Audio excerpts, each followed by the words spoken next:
This is everything you need to know if you are installing a peel and stick mural wall.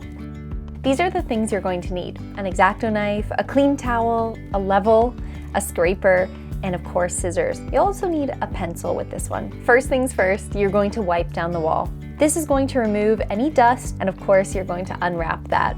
I got mine from Anewall and it comes with instructions. One of the main instructions is to lay out all of the panels.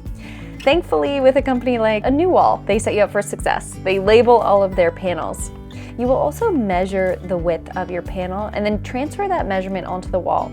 My width of each panel was 25 inches, and the number that I actually transfer onto the wall is 23 inches because you're going to need a bleed on each side. You'll peel off a section of the backing and then cut off that section of the backing so the paper doesn't get in your way when you start to line it up on the wall. As you can see here, the top connected to the ceiling and the side connected to the side wall, there's a little bit of what we call a bleed.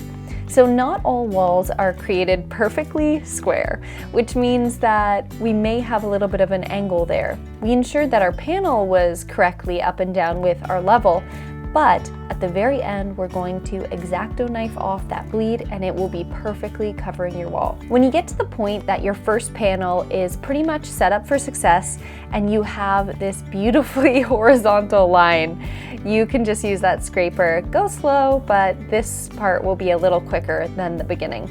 For your second panel, now's a different part of the job. It'll be a little bit easier because you're no longer dealing with the scrunching of the sidewall, but you do need to make sure that you are matching up that pattern to the first panel. I suggest cutting off the excess of the backing to help you really get through that smooth transition, especially if you're by yourself and no one's there to help you pull down that extra paneling. Using this larger scraper was really helpful, and going slowly was also great because I ensured that as many bubbles, almost all, were completely removed in the process. You may run into this problem, an outlet or a plug in the way.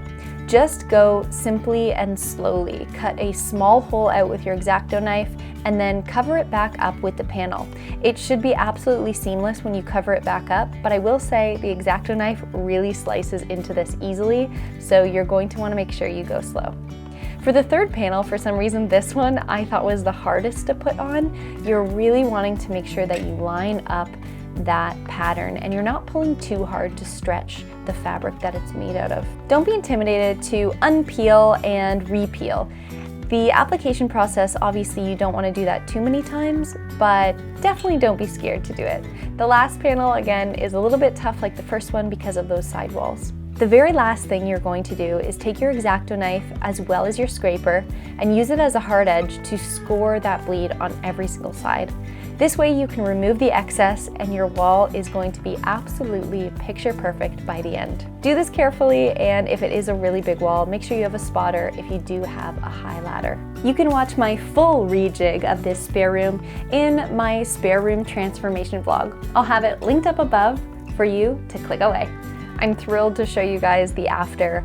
I am absolutely just obsessed with this room now. It is perfectly cozy. It brings summer all year long, and there's just something so unique and special about it. I've already gotten so many compliments on this wall, and if you guys do try it out, definitely be sure to check out Anewall because they have the most stunning murals, and their customer support as well is really helpful. One tip in mind as well is you can send them a custom wall, just basically the measurements, so that you can make sure you get the absolute most out of every single mural. Thanks for watching. Be sure to subscribe. More home DIYs right around the corner.